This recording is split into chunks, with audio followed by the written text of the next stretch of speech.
But our player of the game started it all for Tito Rex Esquire, JRP Builders, at siya ngayon ang ating mga kausap, Romeo Foliente, who scored 13 points and 5 rebounds. Una sa lahat, Kuya Romeo, magandang gabi. Congratulations for this victory. Mainit na mainit pa rin ang kumpanan ninyo here. 10 straight wins here in the tournament.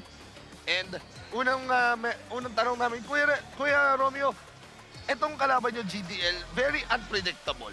At nakita naman natin, uminit yung shooting nila in that first half. Ano yung sinabi ni Coach Erwin sa inyo heading into that second half kung saan napigilan ninyo yung pag-ulan ng tres ng GDL?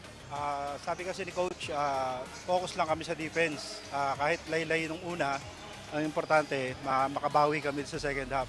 Kasi challenge na kami kasi ang hina daw nung assist namin nung first half. Kadalasan nakaka-20 kami first half. Ngayon, 11 lang daw.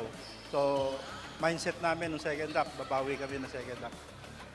Yeah, congratulations Kuya Romeo. Napakaganda ng pinakita mo. Both ends of the floor, nagtrabaho ka.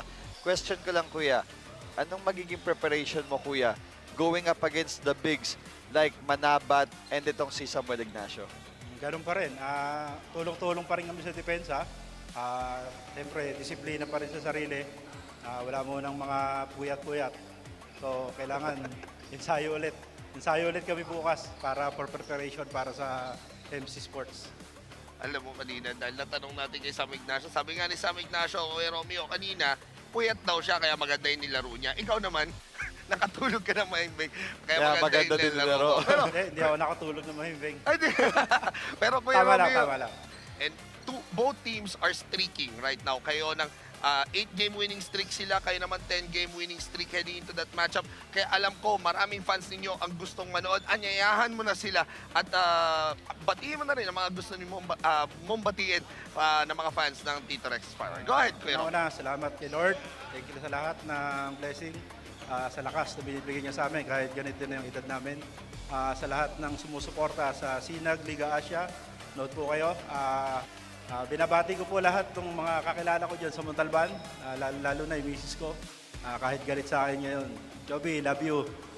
Sa mga anak ko, Jasmine, Jamie, Jillian, RJ, sa kumpanya namin, Extra Rice Trading, sa Merville's Resort, sa Busol Food Plaza, Bertoti Buffet, tapos sa Montalban Bowlers, Eagles Club, tapos sa Raha Balurus Eagles Club, at saka sa mga Montalban Bowlers dyan sa Montalban, yung mga kabataan dyan, hi sa inyo lahat.